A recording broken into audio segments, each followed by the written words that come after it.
वसुदेव सुतं देवं कंसचाणूरमर्दनं देवकी परमानन्दं कृष्णौ वन्दे जगद्गुरु श्रीकृष्णौ वन्दे जगद्गुरुम्। श्रीमद् भगवत गीता अध्याय नंबर 12 भक्ति योग। आज से हम भक्ति योग का अध्ययन आरंभ करेंगे। जब भी कभी श्रीमद् भगवत गीता का पठन पाठन या अध्ययन किया जाता है तो सर्वप्रथम भक्ति योग से आरंभ किया जाता है। उसके कारण है, एक तो है ये छोटा है, केवल 20 श्लोक है इसमें। दूसरा ये भक्ति, भगवान की भक्ति से जुड़ा हुआ है और भक्ति से हम सब जुड़े हुए हैं। हम सभी भगवान की पूजा उपासना करते हैं अपने हिसाब से, जितना हमें समय मिलता है अपनी सुविधा के हिसाब से हम भगवान की उपासना करते हैं। तो इस पे आज का पहला श्लोक है अर्जुन उवाच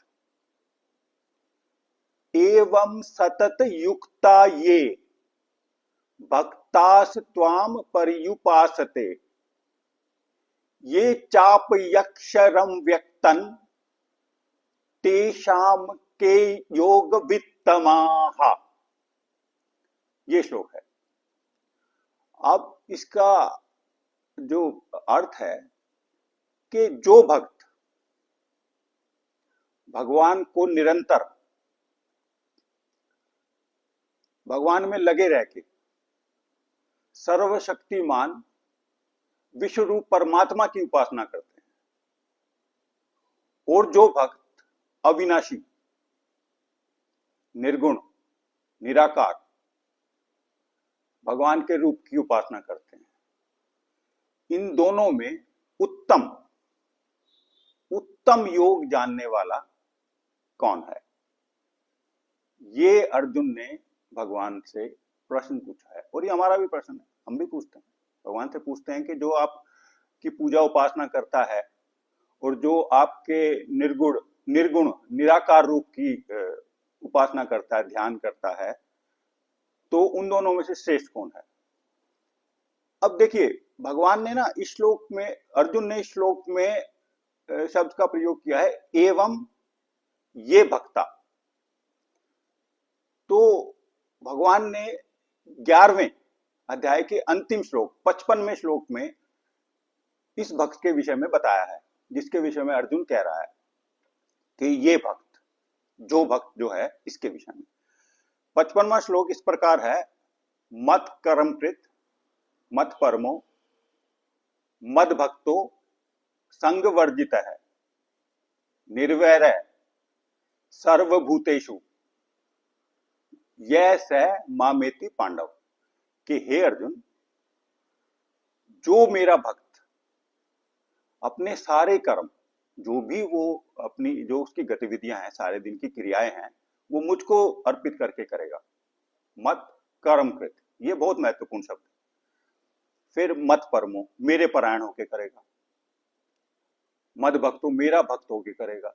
संग वर्जित है, उसकी पुत्र में, धन में और स्त्री में कोई आसक्ति नहीं होगी। निर्वैर सर्वभूतेषु, उसको किसी भी प्राणी से, किसी भी तरह की कोई भी शत्रुता नहीं होगी। तो यह स मामेति पांडव, को मुझे ही प्राप्त करेगा। तो इस भक्त के बारे में अर्जुन कह रहा है पहले श्लोक में, कि जो तुम्हारे सगुण रूप की, साकार रूप की उपासना करते हैं, जो भगवान ने विश्व रूप दिखाया ना 11वें अध्याय में, उसकी उपासना करते हैं।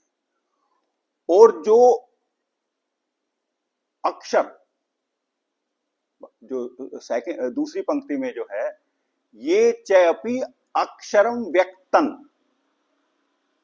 कि जो अविनाशी, अक्षर का मतलब है जिसका नाश नहीं होता है, सदा रहता है, उस रूप की।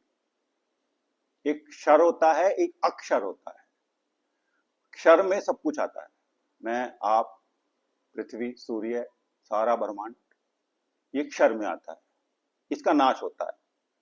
उनकी आयु ज्यादा है, सूर्य की आयु करोड़ों साल है, लेकिन नाश तो उसका भी होना है। जब प्रलय आती है तो कुछ नहीं रहता है, केवल ब्रह्म रहता है, केवल अक्षर रहता है और अव्यक्त, जिसको इंद्रियों के द्वारा जाना नहीं जा सकता है। आंख, कान, नाक, वाणी से हम उसको बता नहीं सकते हैं, उसको अव्यक्त।